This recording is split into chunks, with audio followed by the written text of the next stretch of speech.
नमस्कार, आदाब। Crime petrol Dastak में आप सभी का एक बार फिर से स्वागत है। जी मैडम, 4 साल से हूँ मुंबई में। वैसे कहाँ से हो?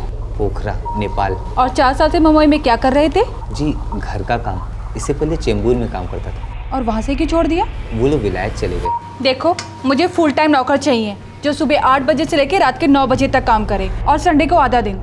और हाँ, मुझे प्रूफ चाहिए कि तुम ही हो, जैसे कि राशन कार्ड, पासपोर्ट, जो भी। लेकिन पुलिस वेरिफिकेशन तो करवानी ही होगी। होगा मैडम, होगा।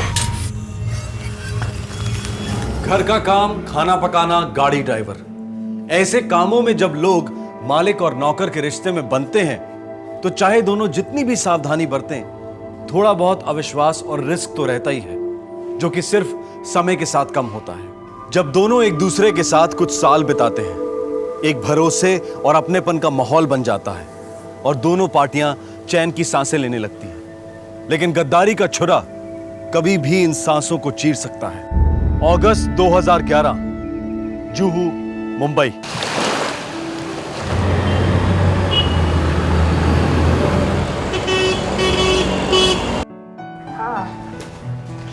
वो जल्दी चलो, फोन पे बात किए जा रही हूँ। चलो जल्दी, ये ले जल्दी डालो, दिखा जा शक्ल। कौन भी निकल। ओह गॉड, फिर ढोकला ना मम्मी, मारे न दिखावा। ना ना ना माँ, वैसे भी लेट हो रहा है, क्यों ना शाम को आते वक्त हम बर्गर ले आए। मुझे तो कोई एतराज नहीं, तुम्हें है? नहीं है। लेकिन मुझे है। कल शाम को भी तुम दोनों ने पूरे पिज्जाज खत्म किए हैं। And fast food is slow poisoning, समझे? तो क्या हम पानी पीकर ही शाम को ट्यूशन जाएंगे? कितना नाटक। गुरु सिंह बना देगा तुम्हारे पसंद का खाना, लेकिन रिंकी तू तो चुपचाप ढोकला खा, समझी? चलो जल्दी चलो, भागो भागो भागो, लेट हो रहे हैं।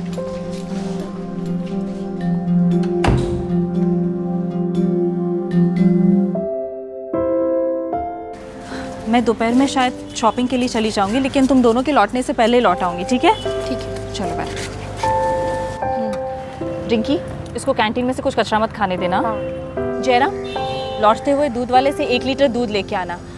आज तो वो 2 लीटर दूध देने वाला था ना? मैं उसे कल ही बोला था आज 2 लीटर देना, भूल गया होगा, मैं लाता हूँ। आज उसको याद दिला देना कि कल से 2 लीटर दे। जी मैम। बाय मम्मा।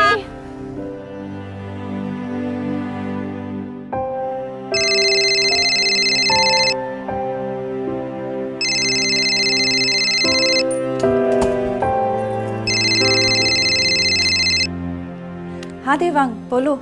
हाँ, बच्चे चले गए स्कूल? हाँ, 10 मिनट हो गए स्कूल जाके। अच्छा सुनो, मैं मंडे ट्यूसडे से पहले नहीं लौट पाऊंगा, 2-4 दिन और लग जाएंगे यहाँ पर। हाँ? हो सके तो काम जल्दी निपटा के वापस आ जाना। शशांक तुम्हें बहुत याद करता है। सिर्फ शशांक याद करता है मुझे? रिंकी भी थोड़ा बहुत मिस करती है तुम्हें। और वो तुम्हारे 2 वफादार, भोला सिंह और गुरु सिंह, वो तो तुम्हें दिन रात याद करते हैं। और कोई नहीं याद करता। वाह, सुन के बहुत अच्छा लगा मुझे।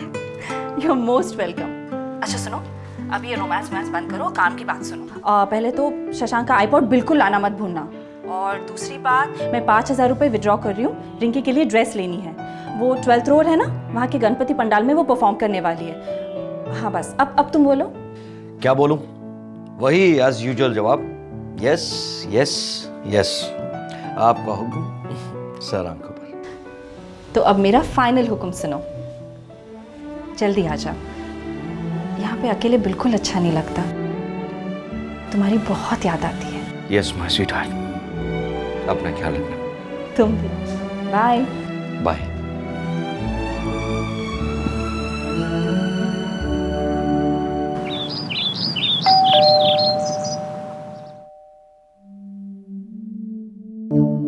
गुरु भोला, आज फिर से लेट आए तुम दोनों। बस्ती में बहुत पानी भर गया था, कल रात भर बारिश हुई है। मैडम, अनाज कपड़ा बचाते बचाते टाइम निकल गया मैडम। अच्छा ठीक है, अब टाइम वेस्ट मत करो। हाँ, तुम बच्चों का कमरा साफ कर लो और तुम घर के सारे पर्दे निकाल के नए डाल दो, बेडरूम में रखे हुए। चलो जल्दी करो।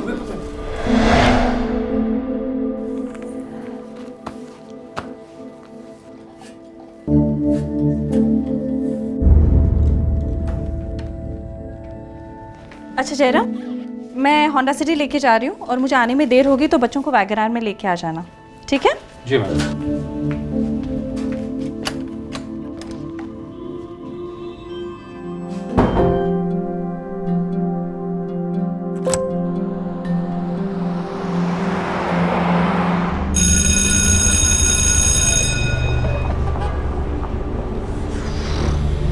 दीदी मम्मी को फोन करो ना। मैं इतनी देर से टाइम पास कर रही हूँ, क्या स्विच ऑफ है ना?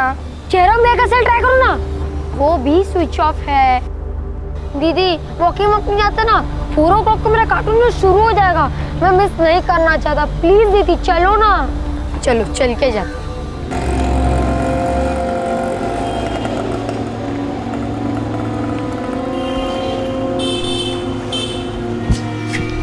अरे तुम लोग का यही है, मम्मी हमें लाना भूल गए क्या? स्ट्रेंज, ये तो बहुत अजीब बात हुई ना। चलो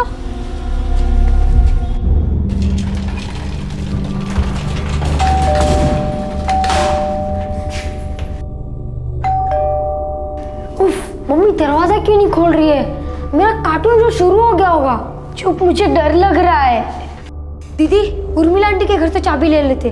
मम्मी घर पे नहीं होंगी, शॉपिंग के लिए गई होंगी। फिर दोनों कार्स नीचे कैसे है?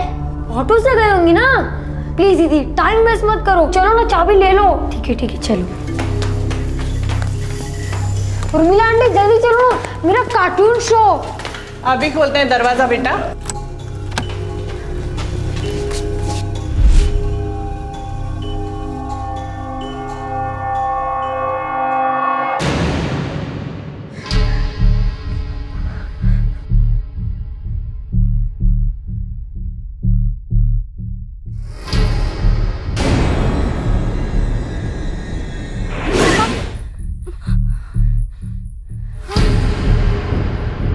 मम्मा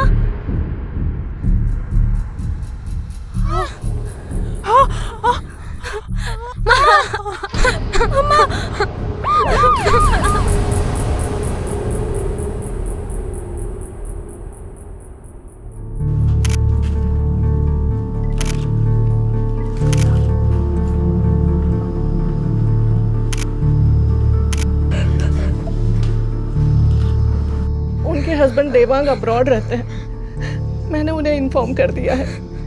उन्होंने कहा है कि वो यूएस से सबसे पहले फ्लाइट पकड़ कर आ रहे हैं। सर पूरा घर लूटा गया है और तिजोरी को भी तोड़ कर खोला है। बच्चों डरो मत, हिम्मत करो और मुझे बताओ कि घर में और कोई रहता था? हमारे 2 सर्वेंट्स, गुरु सिंह और भोला सिंह।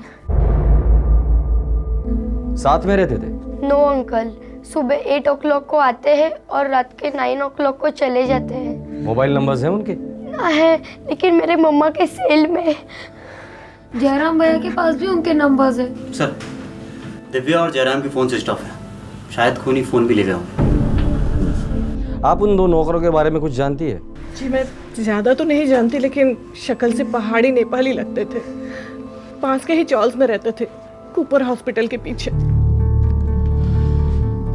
बॉडीज को पोस्टमार्टम के लिए भेज दो। जी सर।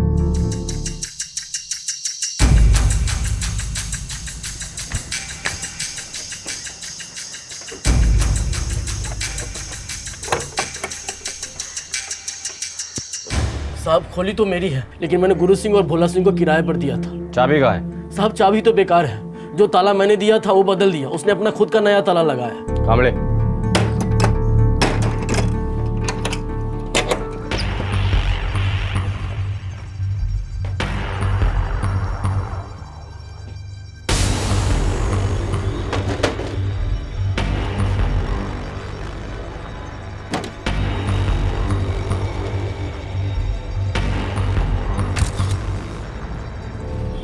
यही है दोनों? हाँ सर, 3 सालों से ये लोग यहाँ रह रहे हैं सर। और 3 सालों से उसी घर में काम कर रहे हैं जिस घर में मर्डर हुआ और घर लूटा गया। भाड़े भी ठीक टाइम पर दे देते थे, कभी कोई लफड़ा नहीं करते थे सर। बाथरूम टैप जैसी किसी चीज़ से इसका सर पटका गया है। बेटा डॉक्टर साहब, ये दोनों मौत के बीच में वक्त कितना गया है? बस कुछ ही मिनटों का फर्क है। जयराम की मौत पहले हुई है।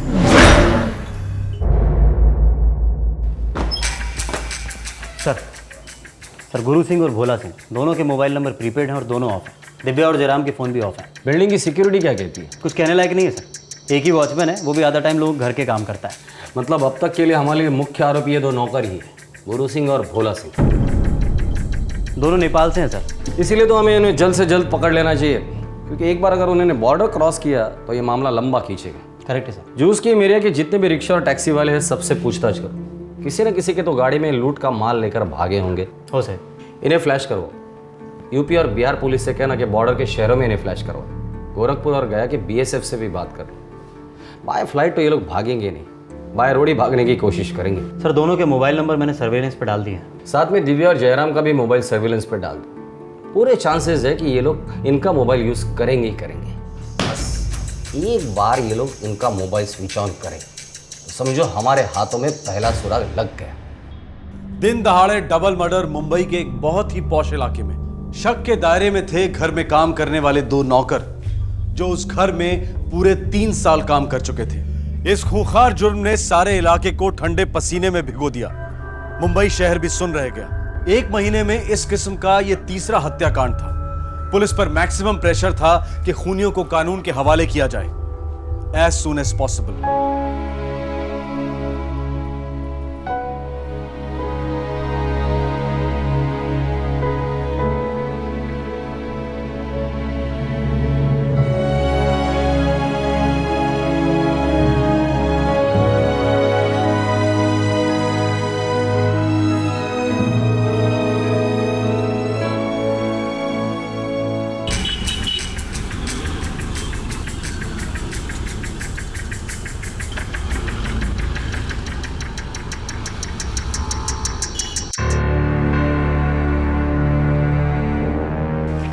इसके अलावा एक और रिकॉर्ड बुक है सर, जो वो कहाँ से आए, उनका फ़ोन नंबर, फ़ोटो सब इसके अंदर है सर। ये बताइए। ये है सर, लीजिए। गुड। जी नहीं, भोला और गुरु हमारे पास किसी एजेंसी के थ्रू नहीं आए थे। फिर जयराम के थ्रू आए थे। जयराम पिछले 15 सालों से हमारे साथ काम कर रहा था। उसकी चॉइस पे हमें कोई डाउट नहीं था इंस्पेक्टर साहब। जयराम हमारे परिवार की तरह था, एकदम हमारा फैमिली मेंबर जैसे। आपने उन दोनों का कोई पुलिस वेरिफिकेशन नहीं करवाया था, कोई रिकॉर्ड ही नहीं है, ऐसा क्यों? जी वो वेरिफिकेशन रह गई थी। सर ये टैक्सी वाला बोल रहा है मर्डर के दिन शाम को उसने 4 नेपाली आदमियों को जुहू से अंधेरी स्टेशन छोड़ा था। हाँ साहब, जिस दिन ये मर्डर हुआ था वहाँ से कुछ 10-20 मीटर दूर मैंने अपनी गाड़ी लगाई थी। सर इसने दोनों फोटो आइडेंटिफाई किए हैं। उन 4 में से 2 गुरु सिंह और भोला सिंह थे। अंदर स्टेशन ईस्ट वेस्ट। अरे वेस्ट में चलेगा कि नहीं? हाँ बैठो, मैंने कब मना किया? चल बैठो, चल चल चल चल चल चल चल चल चल चल। उनके बीच कुछ तो बातें हुई होगी, कुछ याद है? कुछ कहा था उन्होंने? एकदम चुप थे साहब, चारों के चारों एकदम चुप थे। सर मैंने 35 एजेंसीज में छानबीन की, उनमें से 16 लोगों के रजिस्टर में नेपाल से आए हुए कामगार थे। और सर ये गुरु सिंह और भोला सिंह का नाम किसी में नहीं मिला सर। एजेंसी से कुछ पता नहीं चलेगा, ये लोग एजेंसी के थ्रू आए ही नहीं थे। गुरु सिंह और भोला सिंह के फ़ोन रिकॉर्ड आ गए हैं कंपनी से। एक नंबर से इनके फ़ोन पर बहुत सारे कॉल्स आए और इन्होंने भी उस नंबर पर कॉल किए हैं। किसका नंबर है? नकुल बहादुर नाम का आदमी है, चेंबूर में। नकुल बहादुर तो 2 दिन से आया नहीं साहब इधर। गुरु सिंह और भोला सिंह के साथ उसकी दोस्ती थी, उन दोनों को जानते हो? नहीं साहब, नहीं जानता। नकुल बहादुर को भी ठीक से नहीं जानता मैं। अभी 6 महीने हुए साहब उसे यहाँ पर आके। पर तुम्हें ये भी नहीं पता होगा कि वो कहाँ से आया था, इस वक्त कहाँ है? कुछ नहीं पता ना तुम्हें?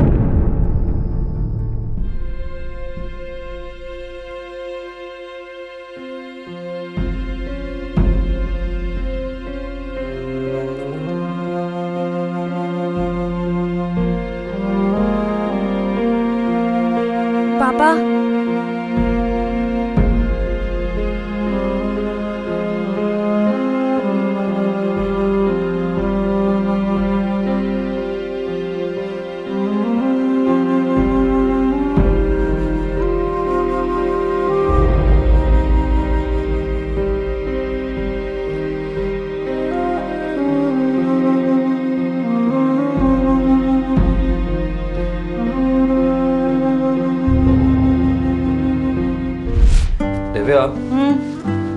मैं जब भी काम के सिलसिले में ओवरसीज जाता हूँ ना तो मुझे अच्छा नहीं लगता, बड़ी अजीब सी फीलिंग आती है। कैसी फीलिंग? मतलब मैं यहाँ से हजारों मील दूर प्रदेश में और तुम तीनों यहाँ पर अकेले। अरे हम तीनों को क्या होने वाला है? सब कुछ इतना परफेक्ट तो है। हाँ लेकिन अगर कभी कोई इमरजेंसी हो जाए तो? अगर इमरजेंसी हो भी गई तो इतने सारे लोग हैं हमारे आसपास, नेबर्स हैं, रिश्तेदार हैं, और तुम जयराम को भूल गए, अपना ऑल इन वन जयराम। ये सब बेकार की बातें सोचना बंद करो, जल्दी जल्दी काम खत्म करो और सही सलामत वापस आ जाओ, ठीक है? ओके माय स्वीटहार्ट, मैं यूं गया और यूं वापस आया। पापा पापा मैं आऊँ आपको एयरपोर्ट ड्रॉप करने? नहीं, बिल्कुल नहीं। एयरपोर्ट मतलब लेट नाइट, और फिर सुबह स्कूल बंक करनी पड़ती है शशांक। पापा मम्मी को बोलिए ना। देखो बेटा, होगा तो वही इस घर में जो तुम्हारी मम्मी चाहेंगी। और मम्मा ये चाहती हैं कि आप अभी नाइट ड्रेस चेंज करेंगे, ब्रश करेंगे एंड लाइट्स ऑफ, चली जाइए। ओके ओके पापा, आप मेरा आईपॉड लाना मत भूलिएगा। ओके मेरे बाप, नहीं भूलूंगा, नहीं भूलूंगा, नहीं भूलूंगा। हम जाओ, सो जाओ अभी आके। Good night. Good night. Good night. Good night. Jairam, भाभी और बच्चों का अच्छी तरह से ख्याल रखना, ठीक है? साहब ये भी कोई कहने की बात है। और आप भोला और गुरु को कह देना कि ज़्यादा छुट्टियां ना मारे। मैं वार्निंग दे दूंगा साहब। ठीक है, वार्निंग दे देना तुम।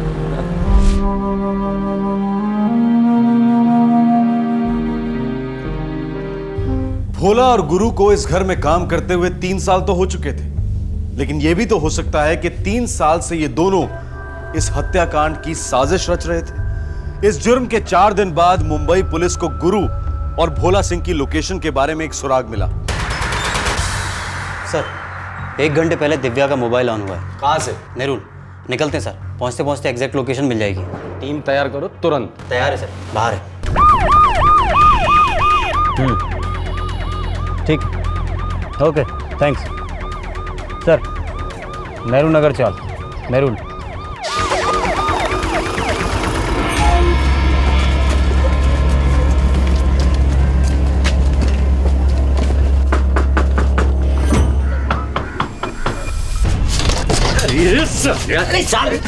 पकड़ रहे हैं सर, ये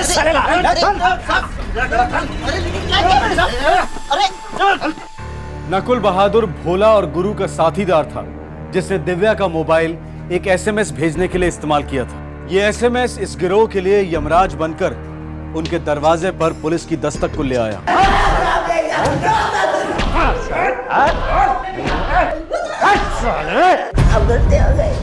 हमसे गलती मत करवा, चुपचाप बता दे 3 लोग कहाँ है, वरना तुझे मार दूंगा मैं गलती से।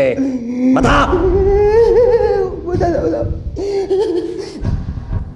वो तीनों नांदेड़ में साहिब, और वहाँ से मुल्क जाने वाले थे। मुल्क कहाँ है? हिंदुस्तान में या नेपाल में? नेपाल में है साहब, नेपाल में, पोखरा जिला साहब। साले गुरु भोला, तुम दोनों ने कहा था घर में बहुत माल पड़ा है। अरे यार हम लोगों को लगा माल बहुत है तिजोरी में। जब भी तिजोरी खोलती थी हमें ठीक से दिखता नहीं था यार। तिजोरी भारी थी तो हमने सोचा माल भी भारी होगा। ये लफड़ा जो है ना, हमको बहुत भारी पड़ेगा देखना, भागने में, छुपने में, हर तरीके से। हमारे पास पैसे नहीं और हर चीज़ के लिए नोट लगते और हम हैं कड़के। कड़के तो वो लोग थे साले, बाहर से इतनी चमक धमक, 2-2 गाड़ियां, बड़ी बड़ी बातें, और साला तिजोरी में अंडा।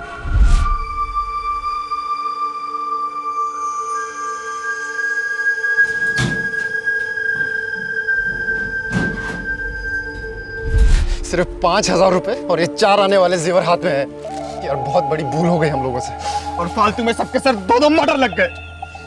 चलो माना, कैसे भी करके हम लोग नेपाल पहुंच जाते हैं, लेकिन वहां पे जाके करेंगे क्या?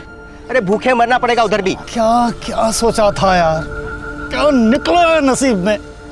पूरे 3 साल की मेहनत बेकार गई है। सोच के अभी कोई फायदा नहीं है, समझ गए? एक काम करो, यहाँ से सीधा नांदेड़ निकलो। वहाँ पे मेरा एक दोस्त है, एकदम चुपचाप रहने का, कुछ नहीं बोलने का, समझा? ये दिखा, देखता हूँ इस सोने का कितना पैसा मिलता है मुझे, ठीक है? जैसा ही पैसा हाथ में आता है मैं सीधा नांदेड़ आता हूँ, ठीक है? और वहाँ से हम लोग सीधा भागेंगे नेपाल। नेपाल? अबे टुकुर टुकुर देखते क्या हो, हाँ?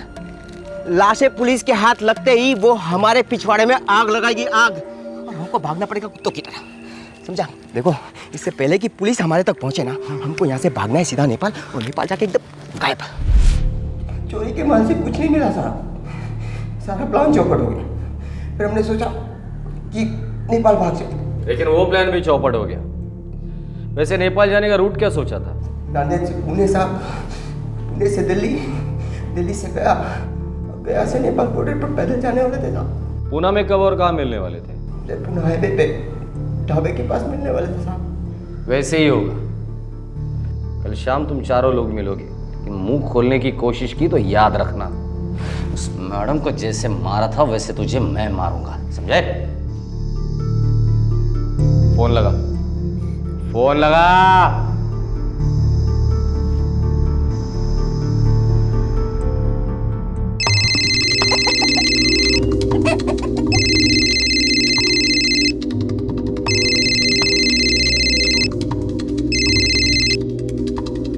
हाँ नकुल, वहाँ सब ठीक है? हाँ हाँ सब ठीक है। जेवर बिके 40,000 रुपये में। बहुत बढ़िया बहुत बढ़िया। और कल का क्या करना है? कल पूना हाईवे पे शाम को 6 बजे मिलना है हमको। वापस नेपाल क्या जाना है यार, यहीं ठहर जाते हैं ना। पागल हो गया क्या? मुंबई पुलिस हमारे को ऐसे ढूंढ रही है जैसे कोई पागल कुत्ते को ढूंढता है, समझा? अगर हाथ में आ गए ना तो हमारे को मार डालेंगे, इसलिए हम नेपाल ही भाग जाते हैं। समझा गया? समझ गया ना? समझा समझा। वहीं से फिर हम लोग दिल्ली चले जाएंगे। हाँ, तीनों जन। ठीक है यार, एक अच्छी खबर है, जेवरों के पैसे ठीक ठाक मिले।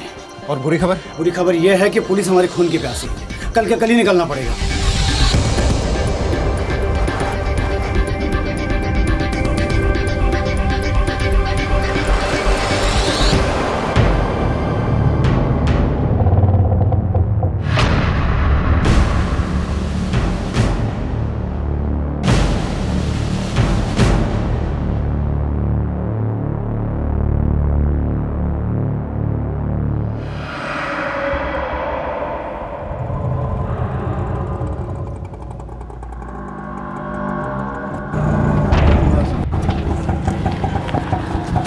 चलो भाई, कितना हुआ?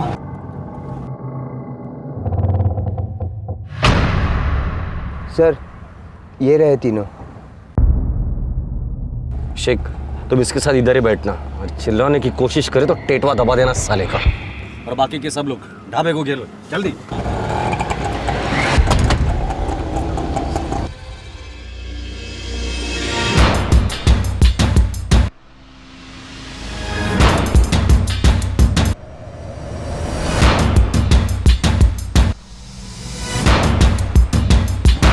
कुछ तो गड़बड़ है।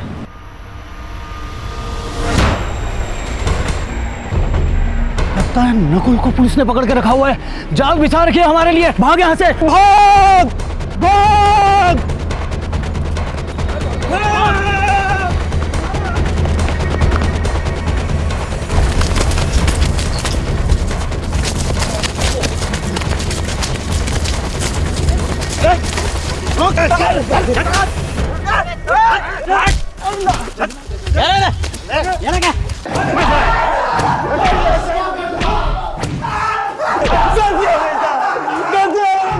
नेपाल में अपने गांव पहुंचने से पहले ही मुंबई पुलिस ने इन चारों अपराधियों को धर दबोचा। अगर ये चारों बॉर्डर क्रॉस कर जाते तो इन्हें मुंबई की अदालतों में वापस लाना बहुत ज्यादा मुश्किल हो जाता, क्योंकि भारत और नेपाल के बीच में एक्स्ट्राडिशन ट्रीटी नहीं है।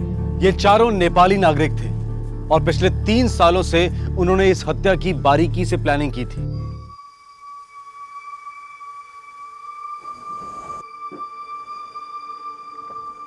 दो चकाचक गाड़ियां, बहुत माल है गुरु। अरे इतना बड़ा तिजोरी है घर में। कितना माल है तेरे सेठ की तिजोरी में? वो तो मालूम नहीं, लेकिन साहब जब भी मेम साहब को पैसा देता है वो फटाक से तिजोरी में डाल देती है। हर 2 महीने में सेठ बाहर गांव जाता है। सुना है बाहर जाने का ही 50-60 हजार रुपये लगता है, मतलब बहुत पैसा कमाता है इनका साहब। अगर हर एक के पास 2-2 लाख रुपए आ जाता है तो लाइफ सेट है नेपाल में। वैसे भी इस शहर में कुछ नहीं रखा, सारी ये भी कोई जिंदगी है। लूट लेते तेरे सेठ की तिजोरी को। अरे मैंने सुना है सेठ अगले हफ्ते 1 हफ्ते के लिए बाहर गांव जा रहा है, और वो छोटे साहब है ना, वो कुछ पॉट लाने की बात कह रहा था। अबे आईपॉड ढक्कन। हाँ, ये होता है क्या आईपॉड? महंगा फोन। जो भी है यार, पैसा आएगा ना हमारे हाथ में, साला हम भी आईपॉड लेंगे। खरीदेगा? खरीदेगा। देखो गुरु, भोला, कल पूरे घर की साफ सफाई करनी है हमें, ठीक है? जी मैम सर। घर के पर्दे भी बदलने, बहुत मैले हो गए हैं। हो जाएगा मैम सर। डस्टिंग से शुरू करना। दोपहर में मैं 2-3 घंटे के लिए बाहर जा रही हूँ, उस वक्त टीवी बिल्कुल मत देखना। कल के कल ही मुझे सारा काम खत्म करना है, ठीक है? समझा मैम साहब। सब समझ गए मैम साहब। जयराम अब मेम साहब को मारने का कोई इरादा नहीं था साहब। प्लान ये था कि जैसे मेम साहब 2 बजे घर से बाहर जाएंगे हम पूरा घर साफ कर लेंगे और फूट लेंगे। साहब मैं और भरत नीचे इंतज़ार कर रहे थे साहब, मेम साहब का उन पर नज़र रख रहे थे, लेकिन मेम साहब ने सब गड़बड़ कर दी साहब। वो अकेले ही निकल गई बिना जयराम के।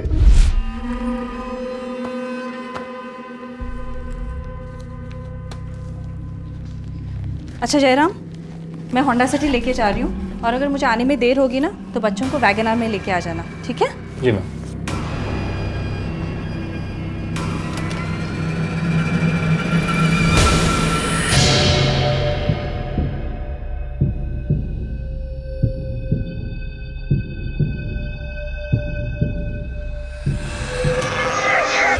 गुरु क्या कर रहा है? भोला क्या कर रहा है?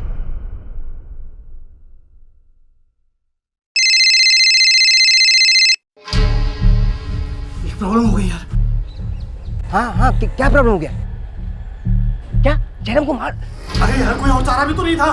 तब तेरी की एक काम कर, अभी के अभी फटाफट जितना भी माल निकलता है हाथ में लेके वहां से निकल जाओ अभी। हाँ अब तो तुम लोग बाहर जाओ, नजर रखना हमारे। अरे मैं नजर रख रहा हूँ, मैं तेरे को क्या बोला वो काम कर। क्या हुआ? लफड़ा? यार जयराम को मार दिया यार लोगों ने।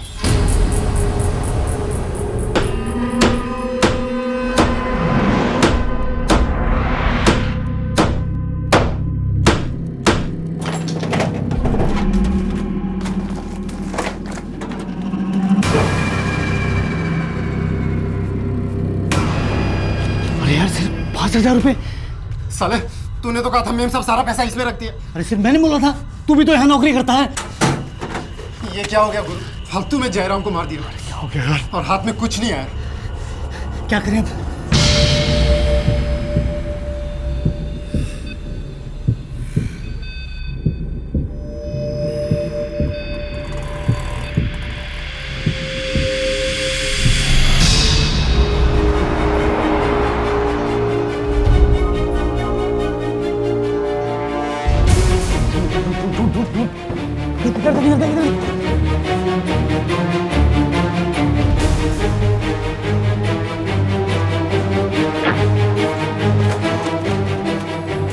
सिग्नल नहीं मिल रहा यार। जल्दी मेम साहब ऊपर निकल गई।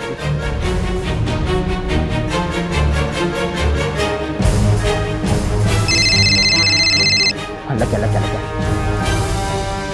हाँ हेलो। अरे नकुल यार, सारी तिजोरी खाली पड़ी है, यहाँ कुछ भी नहीं है। क्या तिजोरी गई खड्डे में? तुम वहां से फुट तो तुम्हारी मेम साहब दरवाजे के पास पहुंच गई है। क्या भग रहा है तू? हाँ जल्दी निकल वहां से।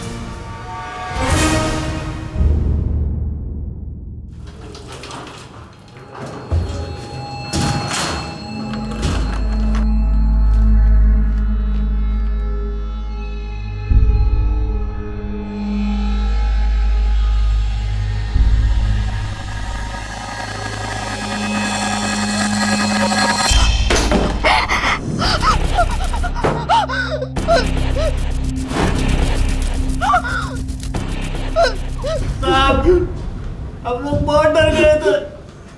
एक बटन तो पहले कर चुके थे हम लोग। इसलिए डर के मारे थर कांपते हुए तुम लोगों ने एक अकेली औरत को जान से मार डाला।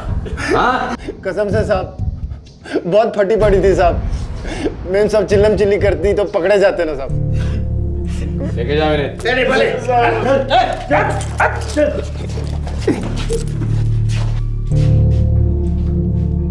3 साल इंतजार किया, घर काम किया, फिर उसी घर के 2 लोगों को जान से मार डाला। सर इनका वेरिफिकेशन भी करते तो कोई फायदा नहीं होता। क्रिमिनल रिकॉर्ड तो था नहीं, पहला केस था इनका। वही तो, कैरेक्टर का सर्टिफिकेट तो कोई भी देगा वाघ, पर नियत का सर्टिफिकेट कौन देगा?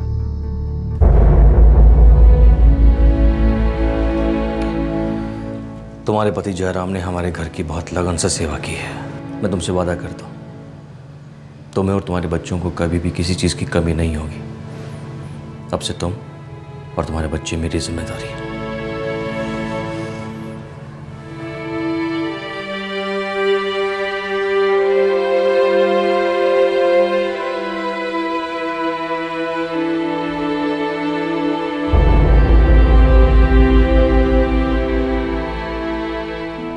नमस्कार, आदाब। क्राइम पेट्रोल दस्तक में आप सभी का एक बार फिर से स्वागत है।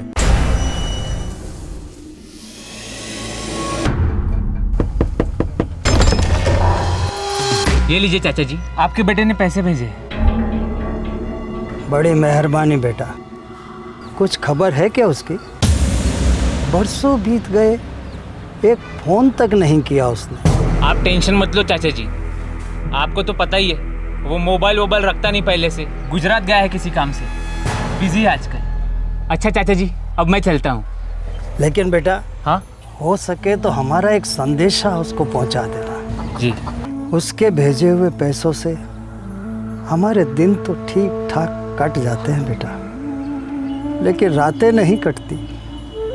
उसकी यादें, उसकी फिक्र, दोनों मिलकर खून चूस जाते हैं हमारा। साल 2003 से लेकर साल 2011, 8 साल से एक बेटा रायगढ़ महाराष्ट्र के महाड़ कस्बे का रहने वाला अपने बूढ़े माँ बाप को पैसे भेज रहा था। वो बेटा 8 साल से अपने घर नहीं गया था और एक बार भी उसने अपने माँ बाप से फोन पर बात तक नहीं की थी।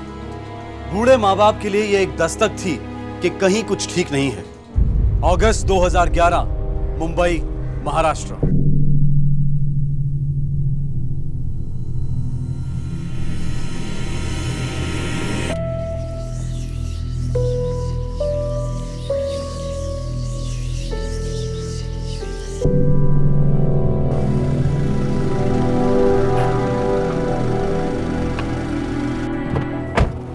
अबे तो मैं क्या करूं?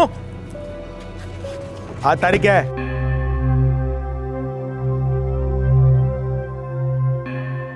आज क्या तारीख है?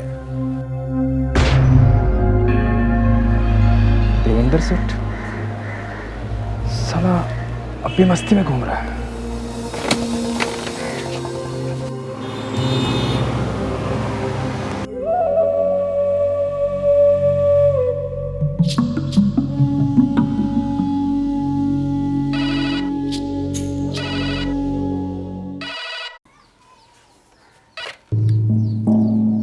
हेलो हेलो काका, रफीक बोल रहा हूँ, साईनाथ का दोस्त। काका वो झरना केमिकल्स में मैं और साईनाथ एक साथ काम करते थे ना। हाँ हाँ हाँ हाँ, जोगेश्वरी वाला रफीक। कैसे हो बेटा? मैं ठीक हूँ काका। काका वो साईनाथ कैसा है? साईनाथ पता नहीं बेटा, पर वो अच्छा ही होगा ऐसा भगवान से प्रार्थना करते हैं हम लोग। क्या मतलब काका? अरे उसका सेठ देवेंद्र साहब, उसने कहा कि साईनाथ ठीक है और गुजरात में कहीं काम कर रहा है।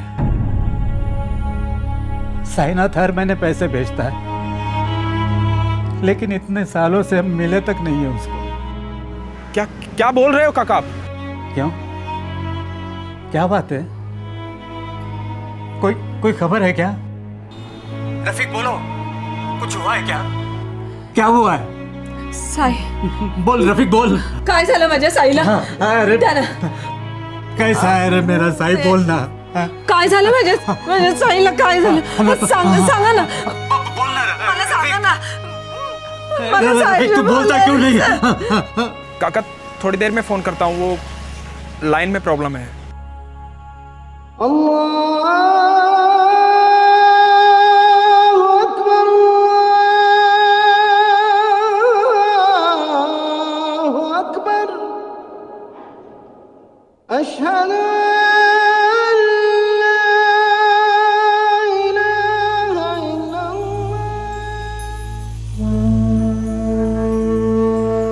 क्या बात है रफीक? नहीं, एकदम नर्वस दिखाई दे रहे हो। कुछ नहीं यार, रोजा खोलो। भेजे को कुछ खाया जा रहा है यार।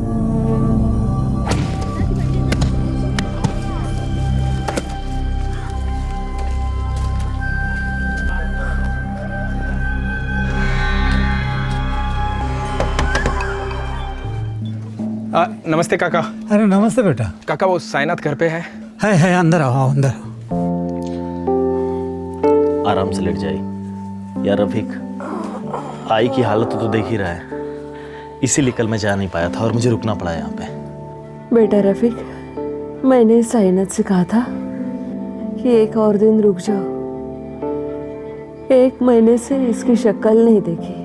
कोई नहीं काकी, उस साइनाथ को लेके सेठ थोड़ा टेंशन में आ गया था, इसलिए साइनाथ को देखने के वास्ते आ गया मैं।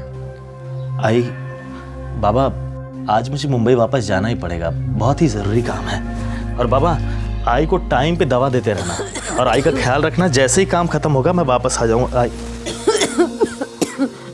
बेटा साई, 1 और दिन रुक जाओ ना। रफीक, तुम भी रुक जाओ। नहीं नहीं काकी, फिर कभी। क्या है ना, साइनाथ के बिना सेठ का काम एकदम ठप पड़ जाता है, और फिर आज की आज वापस जाने का है। रफीक, आई को यार इस हाल में छोड़कर आना बहुत खराब लग रहा है भाई। तू आज नहीं आता ना तो बहुत कुछ खराब हो जाता। देवेंद्र सेठ का भेजा बहुत गर्म है, पहले उसे मुंह दिखाते हैं, बाद में काम पे चलते हैं। मेरे भाई अब बोल भी दे, ये क्या टेंशन है तेरे चेहरे पर? यार अशफाक, पिछले 8 साल से पेट में गांठ बांध के रखी है, अब और नहीं रख सकता यार। कैसी बात और कैसी गांठ? आज मैंने देवेंद्र सेठ को देखा, वही मेरा पुराना सेठ, वही ना जो तेरे अभी के सेठ का बिजनेस पार्टनर हुआ करता था। हाँ हाँ वही। तो उसको देखकर तुझे क्या प्रॉब्लम होने लगी? रफीक, तूने कहीं उसका पैसा तो गोल नहीं किया है ना? नहीं रे।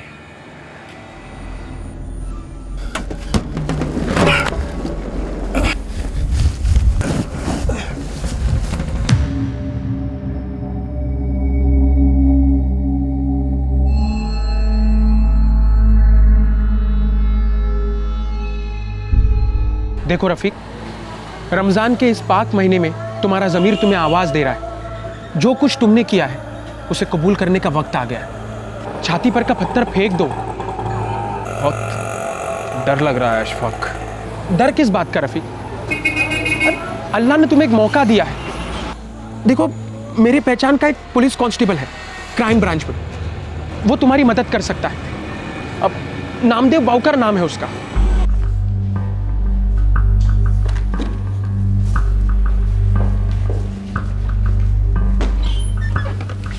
सर फाइल टेबल पे रख दे। सर एक बात है सर। हाँ बोलो। सर हमारे एक दोस्त का दोस्त है, 8 साल पहले का उसे एक गुनाह कबूल करना है। गुनाह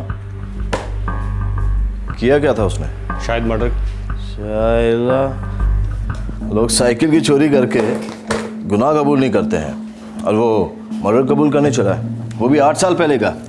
क्रैक तो नहीं हो गया? खैर आने दे उसे। सर वो यहाँ पर नहीं है, अजमेर शरीफ गया चादर चढ़ाने के लिए। दोस्त बोला आते ही कांटेक्ट करेगा। रफीक नाम है साहब उसका। ईद के दिन लौटेगा ऐसा उसने बोला। ठीक है, तभी बात कर लेंगे। वैसे केस के बारे में कुछ बताया उसने? तुम्हारे दोस्त ने? सर ये रफीक और साइनाथ झरना केमिकल्स कंपनी में काम करते थे, जो जोगेश्वरी में। फिर?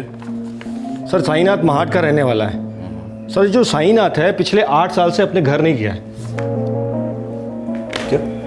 साइनाथ के बूढ़े माँ बाप को लगता है कि उनका बेटा साइनाथ मुंबई में किसी देवेंद्र राठी के यहाँ सर्विस करता है। ये देवेंद्र राठी कौन है? सर कपड़े का व्यापारी है, और पहले झरना केमिकल्स कंपनी में पार्टनर था किसी परेश चंदोला नाम के आदमी के साथ। अच्छा, ये साइनाथ की स्टोरी क्या है? सर इसके आगे तो कुछ पता नहीं, पर सर इतना मालूम है कि रफीक जिसे गुनाह कबूल करना है उसका इस साइनाथ से कुछ न कुछ लेना देना है। सर साइनाथ मिसिंग है, डेड है, कुछ पता नहीं सर। अब ये आदमी सामने से जुर्म कबूल कर रहा है तो हमें सारी की सारी डिटेल्स तो देगा ही है। अब ऐसे केसेस रोज रोज तो आते नहीं है नाम थे।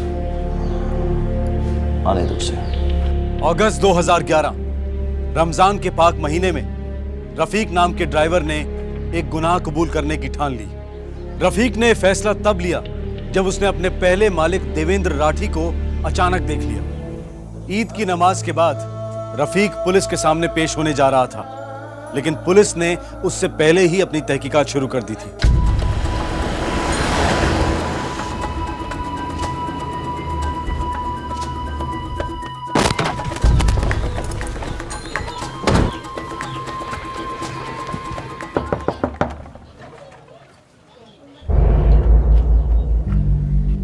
होए साहब, साइनाथ मेरा इकलौता बेटा है। और 8 साल से आप उसे कभी मिले नहीं? साहब 10 साल पहले साइनाथ जब पहली बार मुंबई गया तो साल में मुश्किल से एक दो बार वो आया था।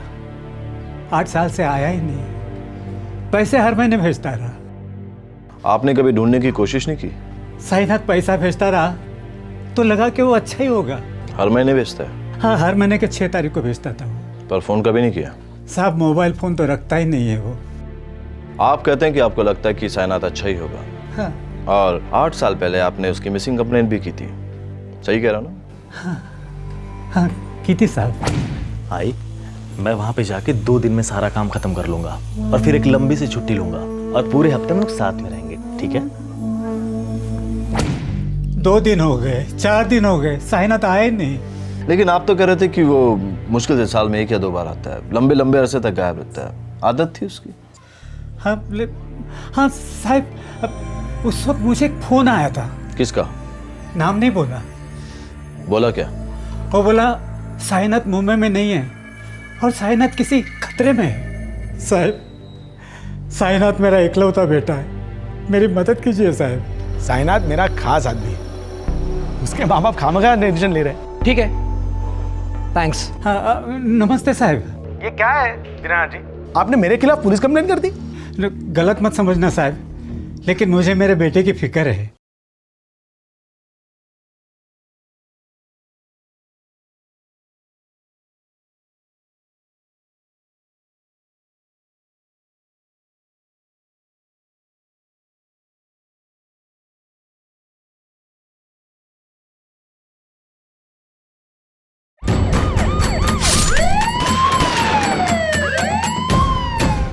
हाँ साहब, उस वक्त मुझे एक फोन आया था। किसका? नाम नहीं बोला। बोला क्या? वो बोला साईनाथ मुंबई में नहीं है और साईनाथ किसी खतरे में है। अरे भाई, पहले तुम अपना नाम तो बताओ। नाम छोड़ो, काम की बात सुनो। पहले बोलो साईनाथ घर में है? वो यहाँ कैसे होगा, वो तो हमेशा मुंबई में होता है। इस वक्त वो मुंबई में नहीं है। तो फिर? ये जाकर तुम ढूंढो, बस इतना जान लो कि साईनाथ की जान खतरे में है। जल्दी कुछ करो। हेलो हेलो हेलो हेलो, काय झालं? सब ठीक तो है ना? झरना केमिकल नाम की कंपनी है, जोगेश्वरी इलाके में कहीं है। जिसने आपको फ़ोन किया था उसने अपना नाम बताया? मैंने पूछा भी तो उसने मना कर दिया और फिर बीच में टेलीफोन काट दिया। हो सकता है किसी ने आपके साथ मजाक किया हो। साहब, मुझ गरीब बूढ़े के साथ में कोई क्यों मजाक करेगा? साहब, साईनाथ मेरा इकलौता बेटा है, मेरी मदद कीजिए साहब।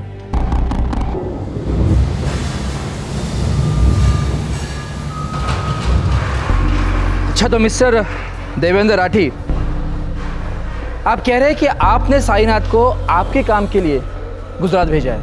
कोई पहली बार नहीं गया सर, हमेशा जाता रहता है। साईनाथ मेरा खास आदमी है, उसके माँ बाप खामखा डिसीजन ले रहे हैं। बिलीव मी सर, सब सही है। साईनाथ 2-4 दिन में इधर लौट आएगा।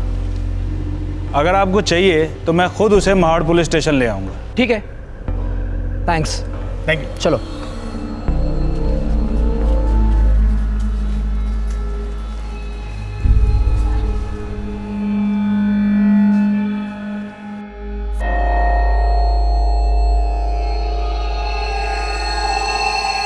ठीक है, तू मुझे मत समझा, मैं अभी उसके बाप को फोन करता हूँ, ठीक है?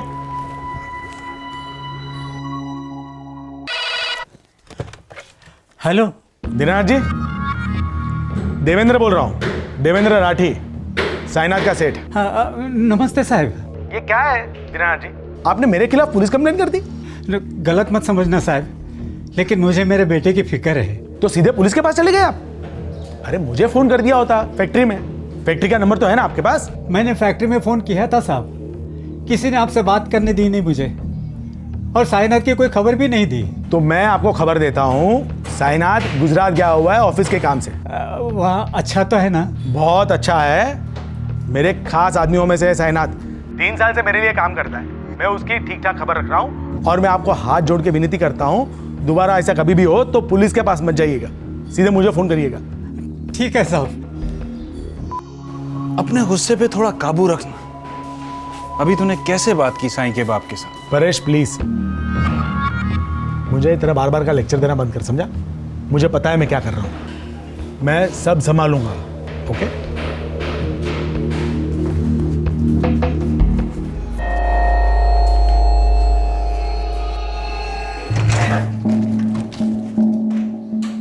साहब, मुझे मेरी कंप्लेंट वापस लेनी है साहब। क्यों?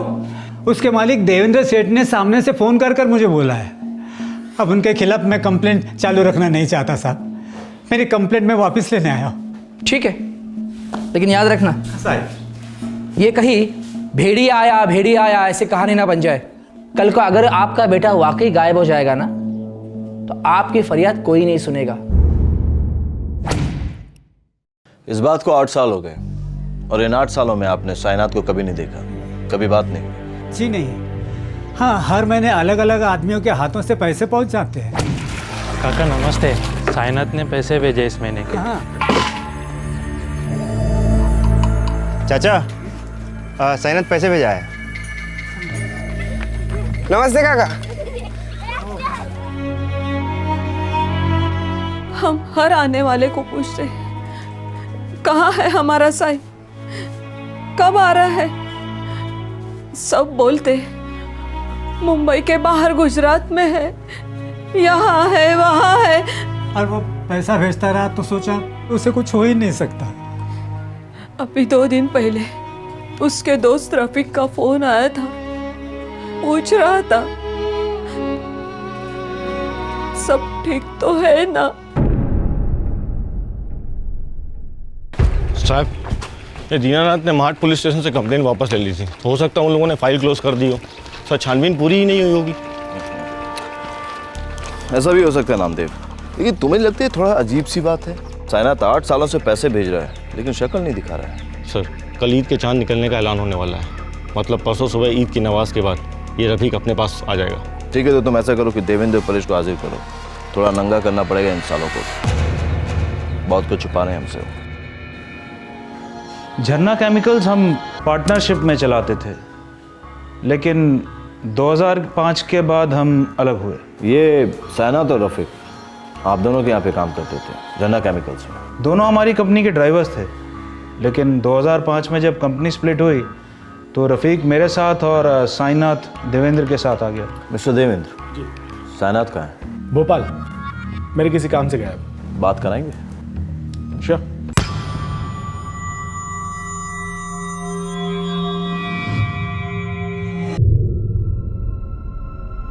हाँ इंगोले। हाँ सर। साइनात पहुंचा क्या दुकान पे? यही है, साइनात सामने ही बैठा है मेरे। फोन दे उसको। लीजिए। हेलो, साइनात रेवकर? जी सर, मैं साइनात रेवकर बोल रहा हूँ। आप कौन बोल रहे हैं सर? पुलिस। तो तुम मोबाइल नहीं रखते? नहीं सर, पसंद नहीं है, और वो बटन जमता नहीं सर मेरे को। तुम्हारी माँ का नाम क्या है? मायावती रेवकर। सर, मेरी माँ का नाम मायावती रेवकर है और बाप का नाम है दीनानाथ रेवकर। मैं महाट का रहने वाला हूँ, जिला रायगढ़। कुछ बात है सर? बात हो गई, कुछ सवाल थे, जवाब मिल गए। Thank you. ये क्या है सर? साइनात के बारे में कभी भी कोई भी कंप्लेंट होती है आप हमें बुला लेते हैं क्वेश्चनिंग के लिए? मिस्टर देवेंद्र, 8 साल पहले आपने रफीक को महाट भेजा था साइनात को घर से ऑफिस लाने के लिए। हाँ, भेजा था। ऐसी क्या एजेंसी आ गई थी मिस्टर देवेंद्र कि आपको साइनात को बीमार माँ को छोड़कर यहाँ बुलाना पड़ा? हमारी कंपनी में 2 ही भरोसे के आदमी थे, साइनात और रफीक। मुझे एक अर्जेंट कैश की डिलीवरी करवानी थी भुज गुजरात में, इसलिए मैंने रफीक को भेजा था साइनात को बुलाने के लिए। तो आपने रफीक को भुज क्यों नहीं भेजा? रफीक को परेश भेजना चाहता था अपने किसी काम के लिए बेंगलोर, इसलिए मुझे साइनात चाहिए था। अच्छा मिस्टर देवेंद्र, वो अभी आप जहाँ बात कर रहे थे भोपाल में, मेरी दुकान का नंबर है। मुझे वहाँ का एड्रेस चाहिए। तो सर अब हम जा सकते हैं? जा सकते हैं, अभी के लिए। Thank you. कहा था ना तुझे, अपनी ईगो और गुस्से को काबू में रखा कर, नहीं तो एक दिन ले डूबेगा हम दोनों। तू रहने दे परेश, जब हम पार्टनर्स थे तब बहुत सारे लेक्चर सुने हैं तेरे, अब नहीं। ओके? तू 4 आना भी चेंज नहीं हुआ ना, वही लेवल पर सोचता है, वही लेवल पर पेश आता है।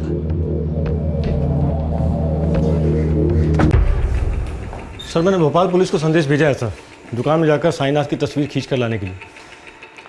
साइनात वहाँ हो गए नहीं। देवेंद्र के सारे वर्कर्स एक ही आवाज़ में बात करते हैं, वो वही बोलते हैं जो उन्हें सिखाया जाता है। सवाल एक होता है लेकिन जवाब 10 मिलते हैं। नामदेव, मुझे तो डाउट है कि कहीं साइनात के साथ कुछ हुआ ना हो जिसे सब मिलकर छुपाना चाहते हैं। खैर, वो रफ़ीक की क्या खबर है? सर, रफ़ीक की बीवी राबिया से मैंने बात की थी। वो बोली कल वो अजमेर से निकलने वाला है।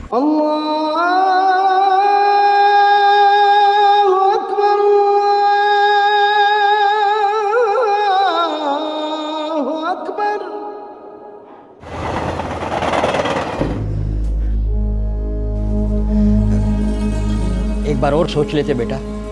8 सालों से सोच ही रहा हूँ अब्बू। अब सोचना बंद, जीना शुरू। अरे कैसा जीना, और हमारा क्या? कम से कम एक आखिरी बार हम सब के बारे में सोच तो लेते। खुदा है ना इन सब के लिए, जो मुझसे सच बुलवाकर मुझे संभाल रहा है, वो आप लोगों को भी संभालेगा। अरे जब इन 8 सालों में किसी को कोई फर्क नहीं पड़ा, तो अचानक से आपको क्या हो गया? राबिया, ये मत बोलो कि किसी को कोई फर्क नहीं पड़ता। पिछले 8 सालों से घुट घुट के जी रहा हूं मैं, घुट घुट के, हर रात राबिया, हर रात।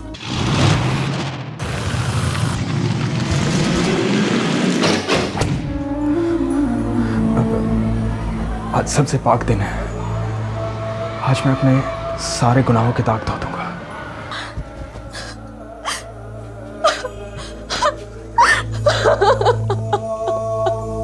खुदा ने रफीक के घायल जमीर पर मरहम लगाकर उसे मजबूत किया।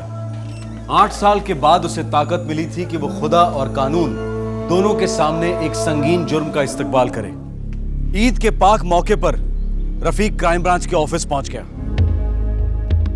3 दिन पहले तुमने साइनात के पिता दीनानाथ को फोन किया था, साइनात का हालचाल पूछने के लिए। जी। 8 साल पहले दीनानाथ को एक फोन आया था। कॉलर ने अपना नाम नहीं बताया, सिर्फ एक वार्निंग दी थी कि साइनात खतरे में है।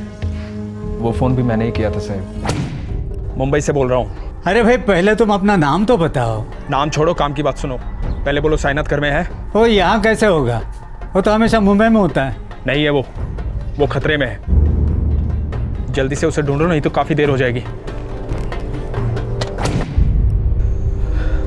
तुम ही गए थे ना साइनात को उसके घर से लेने के लिए, और फिर 2 दिन बाद तुमने उसके बाप को फोन किया और कहा कि उसकी जान खतरे में है। बरोबर बोला साहब। फिर तो तुम्हें मालूम होगा कि साइनात के साथ क्या हुआ, कैसे हुआ, क्यों हुआ, और अब वो कहाँ है, या फिर वो है ही नहीं। उस टाइम देवेंद्र सेठ को 25,000 रुपये देने थे एक रायगढ़ की पार्टी को, और डिलीवरी साइनात को करनी थी। रायगढ़ में देवेंद्र भाई हैं जी। कल सुबह तक ये पैकेट उनके हाथ में होना चाहिए किसी भी हालत में। पहुंच जाएगा साहब, रायगढ़ तो अपना इलाका है। चलो। लेकिन दूसरे दिन देवेंद्र सेठ को गोवर्धन सेठ का फोन आया। उनको 25,000 की डिलीवरी मिली ही नहीं थी। क्या कर रहा है देवेंद्र? अरे वो साइनात कहीं फंस गया होगा। नहीं, साला मेरे भरोसे पे थूक के गया, वो भाग गया मेरे पैसे लेके।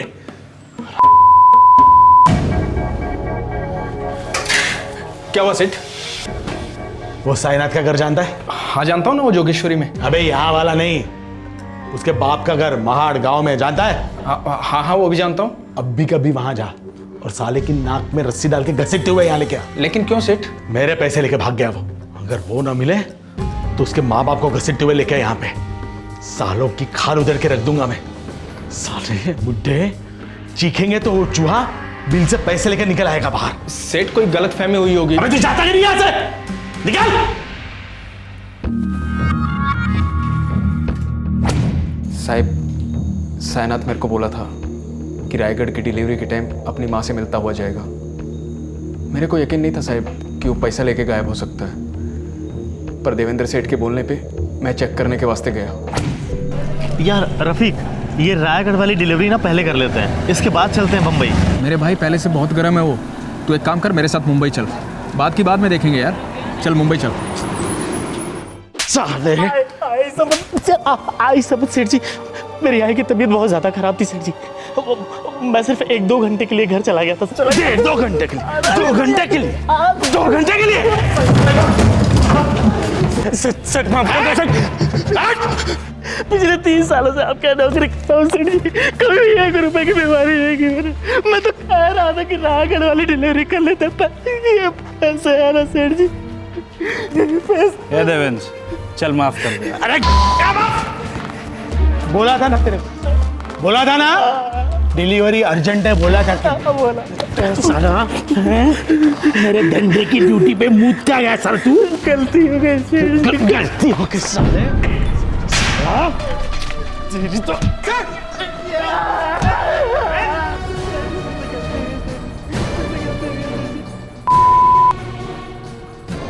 देवेंद्र सेठ शुरू से ऐसा ही आदमी था। नौकर को पैर की जूती भी नहीं समझता था, बल्कि जूती पे लगा हुआ कचरा समझता था। कम पगार, काम ज्यादा, छुट्टी एक भी नहीं, सांसें भी गिन गिन के लेनी पड़ती थी। माँ की बीमारी की वजह से एक दिन काम में लेट हो गया था साईनाथ। कोई पैसा वैसा नहीं चुराया था मेरे दोस्त ने। बहुत संत आदमी था साहिब, बहुत संत आदमी था। लेके चलो ना सेठ। साईनाथ, साईनाथ, जान से मार दिया तूने उसको? अच्छा हुआ मर गया साला चोर। चोर नहीं था वो, तू भी जानता है। तो गया, अब मुर्दे से माफी मांगो। चले नाटक कम नहीं, ये तेरा रोना धोना है ना, किसी और दिन के लिए संभाल के रख, समझा? उठना साईनाथ। इसकी लाश को ठिकाने लगा, चल। मैं ये नहीं कर सकता सेठ। इसकी मौत का बिल तेरे नाम पे फाड़ सकता हूँ। पुलिस मेरी जेब में है, तेरे पे चार्ज लगाएगी कि पैसे के लिए तूने इसका खून किया। सारा सारी उम्र वो जेल में ईद मनाया तू। बोल क्या पसंद है, ठिकाने लगा इसको। डर गया था साहिब, बहुत डर गया था। उस टाइम कुछ सोच नहीं रहा था। जैसा देवेंद्र सेठ बोला ऐसा ही किया साहिब। लाश ठिकाने लगा दी? साईनाथ की बॉडी को गाड़ी में डाल के कसारा घाट ले गया।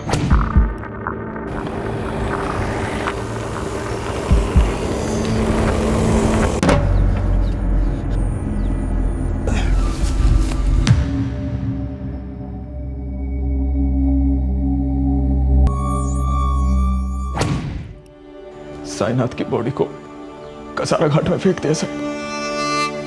मैं जानता था जो मैंने किया है बहुत बड़ा गुनाह है, पर सामने से कबूल करने में डर लगता था सर। फिर भी मैंने कसारा घाट पुलिस को फोन किया कि खाई में बॉडी है, नहीं तो मेरे दोस्त को चील कौवे खा जाते सर।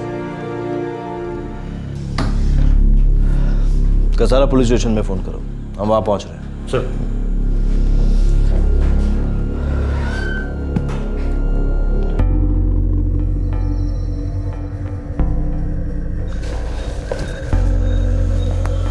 सर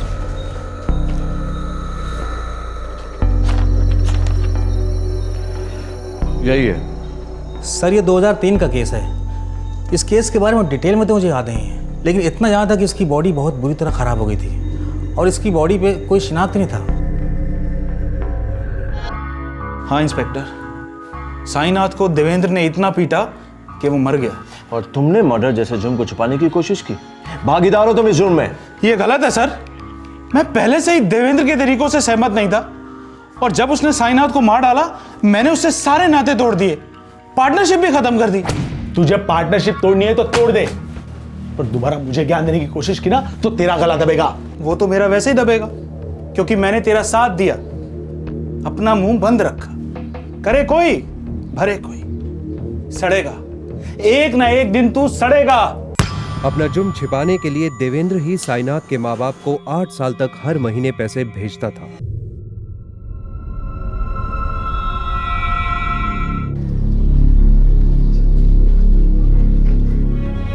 हमें लगा वो हमसे नाराज है। इतना बड़ा बोझ जो बन के बैठे थे उस पे हम। नहीं काका, बहुत अच्छा आदमी था आपका बेटा, बहुत प्यार करता था आप दोनों से।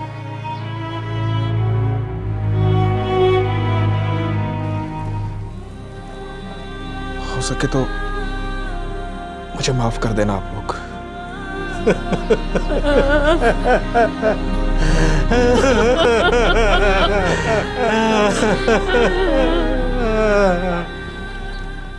8 साल बाद ही सही लेकिन जो तूने किया है बहुत सही किया है रफीक।